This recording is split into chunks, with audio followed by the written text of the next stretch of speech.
इसका एग्जाम्पल आप लोग केबीसी को देखते होंगे।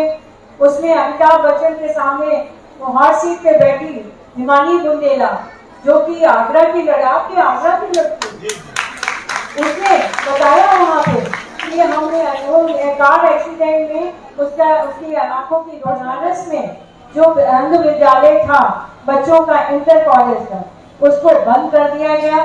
बच्चे बेघर हो गए, बेसहारा हो गए कि अब वो कहाँ पढ़ने जाए। जब वो उनको सड़क पे उतरने के लिए मजबूर किया गया, जब उन्होंने अपनी बात रखने की कोशिश की बनारस में, तो उनके ऊपर अभी कुछ हाल में पिछले महीने में वो पुलिस ने बर्बरता पूर्वक उसकी पिटाई की है।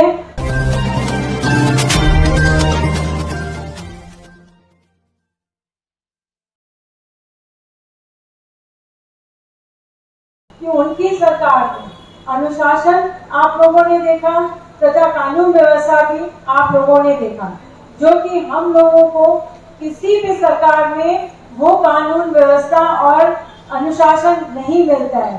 बहन जी के लोग इतने अनुशासित हैं कि अगर कोई रैली भी होती है, कहीं भी होती है, तो कोई शोर शराबा और होहल्ला नहीं मचता है जैसे कि अन्य पार्टियों में होता है। वो लोग आते हैं, आराम से आते हैं, आराम से जाते हैं, अपना खाना लेके आते हैं और बहन जी के विचारों को सुनते हैं, फिर उसी शांति के साथ वो लोग चले जाते हैं। आप लोगों को अनुमान लग जाता होगा कि वो उनकी सरकार कितनी अनुशासित रहती थी। वो अनुशासन प्रिय एक शासक है और उनकी सरकार में अनुशासन को ही प्राथमिकता दी जाती है और कानून व्यवस्था इसलिए मैं कहना चाहूंगी कि हमारी किसी भी सरकार में, चाहे वो समाजवादी पार्टी की सरकार हो या बीजेपी की सरकार हो, किसी में हमारी माँ बहनें बेटियां तो छोड़िए, आप तो नौजवान भी महफूज नहीं है, कोई सुरक्षित नहीं है। आए दिन उनके साथ कुछ न कुछ होता रहता है। माँ बहन बेटियों के साथ आए दिन लूटपाट और हत्या जैसी रेप जैसे केस हो रहे हैं। रेप के केस तो आपको हर दूसरे दिन सुनने को मिल जाएगा। ये बहन जी की सरकार में तो ये हाल था कि हमारी माँ बहन बेटियां रात के 12 बजे भी अगर किसी काम से निकल के जाती थी तो उनके मन में ये पूरा विश्वास और भरोसा होता था कि वो कहीं भी चली जाए, लेकिन उनके ऊपर क्योंकि माननीय बहन जी की सरकार में उनके ऊपर कोई उंगली भी नहीं उठाएगा और वो अपना काम करके आती। इतना अनुशासन प्रिय सरकार शासनकाल था उनके समय में। इससे पहले अभी वर्तमान टाइम में आपने बीजेपी की सरकार को देखा होगा, जिसमें कि आपकी कानून व्यवस्था बिल्कुल ध्वस्त है। जैसा कि हमने कहा, हमारी माँ बहन बेटियां कोई भी उसमें सुरक्षित नहीं है और कोई भी सुरक्षित तो छोड़िए, कोई भी खुश नहीं है, किसी भी तरह से खुश नहीं है। इससे पहले जो सरकार थी समाजवादी पार्टी की, उसमें तो गुंडा राज था, उसका तो नाम ही दिया गया था गुंडा राज, क्योंकि उसमें कानून व्यवस्था बिल्कुल ध्वस्त रहती। उनके खुद ही के लोग ये इतना तक काम करने के लिए तैयार रहते थे कि अगर किसी के घर को नजर पड़ गई तो वो कब्जा करने के लिए तथा भूमि हड़पने के लिए तैयार रहते। उनके लिए ये आम बात होती थी। अगर उनके शासन काल में कोई विकास हुआ है तो वो विकास भी वो बहन जी के ही कार्य प्रोजेक्ट थे, उन्हीं पे उन्होंने विकास करके दिखाया है। एग्जाम्पल के तौर पे आपको हम बता सकते हैं कि जैसे मेट्रो का काम, लखनऊ में जो मेट्रो बनी है उसका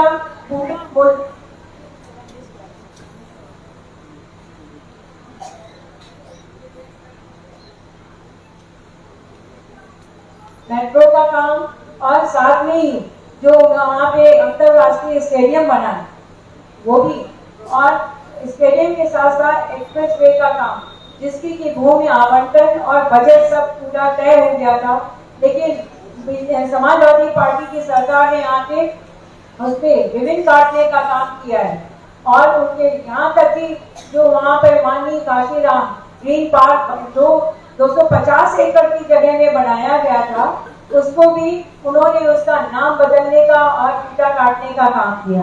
अब उस पार्क का नाम जनेश्वर मिश्रा पार्क रखा गया, जबकि वो बहन जी का एक प्रोजेक्ट था, उन्होंने पूरा पार्क तैयार किया था, लेकिन नाम बदलने का काम समाजवादी पार्टी ही कर सकती है। उन्होंने ये काम करके दिखाया।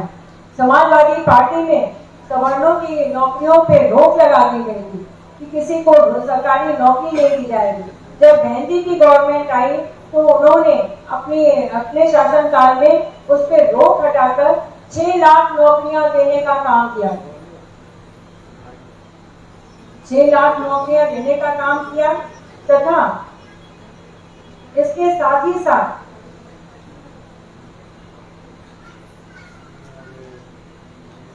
मायावती जी ने अपनी सरकार में रोक के साथ ही साथ सवर्णों को और गरीब लोगों को, यहाँ तक कि गरीब सवर्णों को भी कांशीराम योजना के अंतर्गत उन्होंने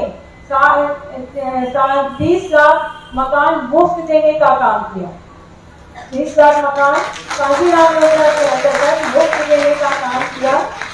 जो कि 1 लाख मकान रह गए थे, उसको समाजवादी पार्टी ने आके उसको कैंसिल कर दिया, उनका निर्माण ही रोक दिया था। वर्तमान सरकार में आजकल क्या हो रहा है, वहां पे अपराधी के लोगों के नौजवान, खास तौर से व्यक्ति जात के जो कि ब्राह्मण लड़कों को की हत्या की जा रही है। पुलिस काउंटर के नाम पे वो वहाँ पे अपराधी कह के उनका एनकाउंटर किया जा रहा है, हत्याएं की जा रही है। उनके पीछे जो माँ बाप बहनें बची हैं उनकी कोई सुनवाई नहीं हो रही है, ना तो किसी थाने में उनकी सुनवाई हो रही है, ना कोई भी सुनवाई कर रहा है। अगर आप ऐसे ही अपराधी को पकड़ना है तो आप उसको पकड़ के पहले डालिए जेल में और उसके बाद नियमानुसार मुकदमा चलाइए। मुकदमा चलाने के बाद अगर न्यायालय उचित समझे कि अगर वो दंड के भागी हैं तो उनको दंड न्यायालय कर देगी। लेकिन ये काम न करके यहाँ पे बीजेपी की सरकार में तानाशाही चल रही है और लोगों के, माँ बहन बेटियों के सुहाग को उजाड़ने का काम हो रहा है तथा लोगों के दुर्भर को बुझाने का काम किया जा रहा है। इस सरकार में, बीजेपी की सरकार में इतनी महंगाई बढ़ गई है कि आप लोग सब इससे कहीं अनभिज्ञ नहीं होंगे। सभी के ऊपर ये मार पड़ रही है। जो गैस सिलेंडर उज्ज्वला योजना तो उन्होंने चलाई कि लोगों के लिए उज्ज्वला योजना चला के हम उज्ज्वला योजना के अंतर्गत गांव-गांव में गैस दे देंगे, लेकिन उसको रिफिल करने के लिए भी तो पैसा होना चाहिए। जो 400 रुपए का सिलेंडर था वो 900 रुपए का सिलेंडर अब हो गया है, बल्कि कुछ दिनों में हो सकता है कि आपको वो 1000 रुपए का सिलेंडर मिले। इसी तरह गरीब की जो गरीब के खाने की तेल आप लोग खुद जानते होंगे, जो 90 रुपए का पैकेट मिलता था वो अब बढ़ के 185 रुपए हो गया। कम आमदनी वाले लोगों में इतनी प्रॉब्लम आ रही है कि लोगों के घर पे 2 टाइम चूल्हा भी नहीं जलता है। ज्यादातर घरों में 1 टाइम खाना बना के वो लोग संतुष्ट हो जाते हैं। डीजल पेट्रोल के दाम आप लोगों के नॉलेज में है कि कितने 100 रुपए का लीटर डीजल और पेट्रोल के दाम 100 रुपए तक छूने जा रहे हैं।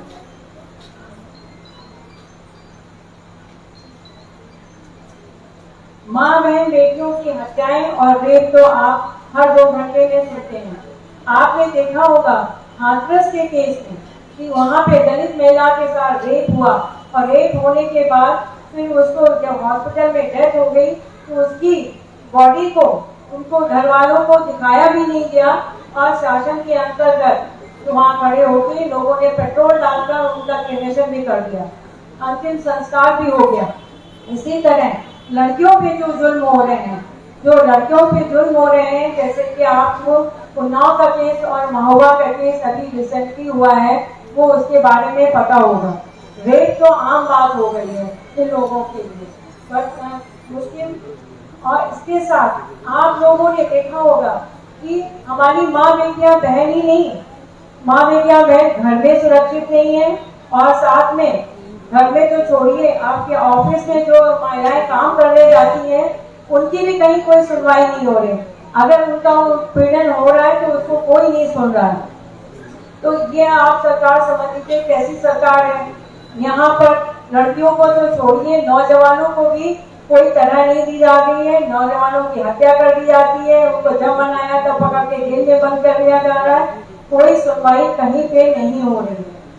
और भारतीय जनता पार्टी की सरकार समाज में धर्म के नाम पर सिर्फ भय और असुरक्षा का वातावरण फैला रही है और विकास के नाम पे कोई काम नहीं हो रहा है। आप लोगों को सभी को पता है कि विकास का कार्य वही होता है जहाँ पे आपकी शांति और सुरक्षा का वातावरण होता है, विकास वहीं पे होता है। इस सरकार की, भारतीय जनता पार्टी सरकार की कथनी और करनी में बहुत अंतर है। उदाहरण के तौर पे आप हमारे रामलला मंदिर को ही ले लीजिए, अयोध्या का, जिसका निर्णय सुप्रीम कोर्ट ने पिछले 2 साल पहले, मतलब ऑलमोस्ट 2 साल हो गए, पिछले नवंबर में आ गया था। उसका भी साल भर पहले जो भूमि पूजन के नाम पे ईंटों का पूजन करके रख दिया, ना वहाँ भूमि पूजन हुआ है ना ईंट पूजन, कोई काम नहीं हुआ है।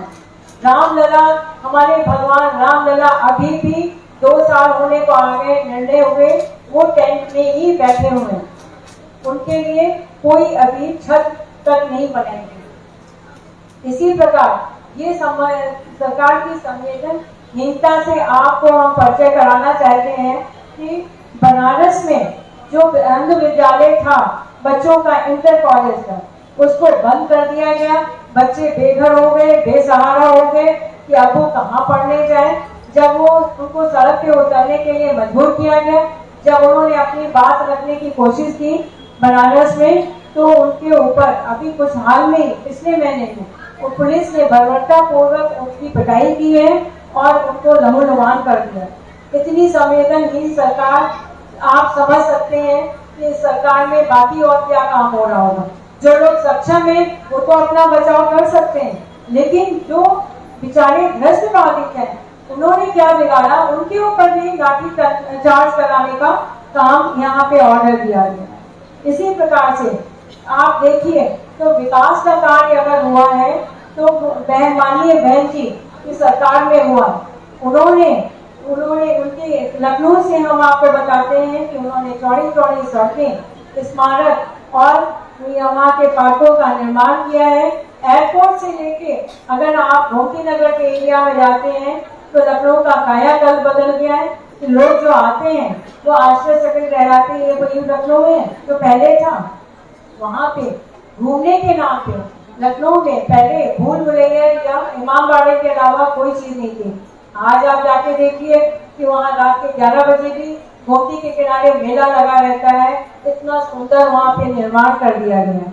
यही नहीं, इसी के साथ साथ उन्होंने वहाँ पे विश्व स्तर की world fame doctor Shakuntala Mishra पुनर्वास विश्वविद्यालय का देने का काम किया है, जिसमें 50% विकलांग लोग पढ़ रहे हैं और 50% वहाँ पर जनरल कैटेगरी के लोग हैं। और ये व्यवस्था इसलिए रखी गई कि वो एक दूसरे को हेल्प करते हैं। और वहाँ यूनिवर्सिटी को 11 में उसका उद्घाटन बहन जी ने किया था, माननीय बहन जी ने तो उसका उद्घाटन किया। अभी तक उनको पता नहीं कितने उस यूनिवर्सिटी को अवार्ड मिल चुके हैं, जो कि राष्ट्रपति द्वारा हर साल दिए जाते हैं। इसका एग्जाम्पल आप लोग केबीसी को देखते होंगे, उसमें अमिताभ बच्चन के सामने हॉट सीट पे बैठी हिमानी बुंदेला, जो कि आगरा की लड़की, आगरा की लड़की, उसने बताया वहाँ पे कि हमने कार एक्सीडेंट में उसकी आंखों की रोशनी चली गई थी, तो उसको इतना डिप्रेशन में आ गई थी। तो उन्होंने बताया सर कितना खुश आज हम यहाँ हॉट सीट पे बैठ के हो रहे हैं, उतनी खुशी हमारी दुगनी होती जब हमारे पापा ने पढ़ा किसी में आर्टिकल कि यहाँ पे ऐसी एक यूनिवर्सिटी है जहाँ पे साइटेड और डिसेबल्ड बच्चे सब एक साथ पढ़ते हैं। तो हमने वहाँ एडमिशन लिया, अपना ग्रेजुएशन कंप्लीट किया। इतनी इंटेलिजेंट लड़की कि वो 1 करोड़ रुपए केबीसी से जीत के आई है। इससे ज्यादा ये इस सब के पीछे माननीय बहन जी का हाथ है, उनकी सोच है कि कैसे विकास किया जाए, कैसे लड़कियों को आगे बढ़ाया जाए, उनकी शिक्षा कैसे पूरी की जाए। यही नहीं, उनके शासन काल में 2009 के बाद जिन लड़कियों ने जन्म लिया है उनके लिए 18 वर्ष पूरे होने पर एक मुश्त 1 लाख रुपए देने की व्यवस्था की गई, कानून बनाया गया। यही नहीं, जो किसी के घर में अगर किसी की डेथ हो जाती है तो उसकी विधवा और उनकी लड़कियों को कृषि में भी और उनकी संपत्ति में देने का अधिकार देने का कानून बनाया गया। यही नहीं, गरीबों के लिए नहीं, एक जात विशेष के लिए नहीं, उन्होंने सब वर्ग के लोगों को, सवर्ण गरीब सवर्ण लोगों को भी जो मकान देने का काम किया है कांशीराम स्मारक कांशीराम योजना के अंदर। उसके साथ साथ गरीबों को भूमि और कृषि का भी आवंटन किया कि जिससे वो उनकी रोजी रोटी चल सके। माननीय बहन जी के मन में सबसे पहले विचार आता है कि हमारी माँ बेटियां इससे परेशान न रहे, उनकी रोजी रोटी का, उनकी शिक्षा का पूरा इंतजाम होना चाहिए। उन्होंने जब उनकी पिछली शासन काल में 2007 में आके सबसे पहले इसी पे रूपरेखा तैयार की थी कि हमारी माँ बहन बेटियों को कैसे सुविधा और सुरक्षित रखा जाए, कैसे सुविधाएं पहुंचाई जाए।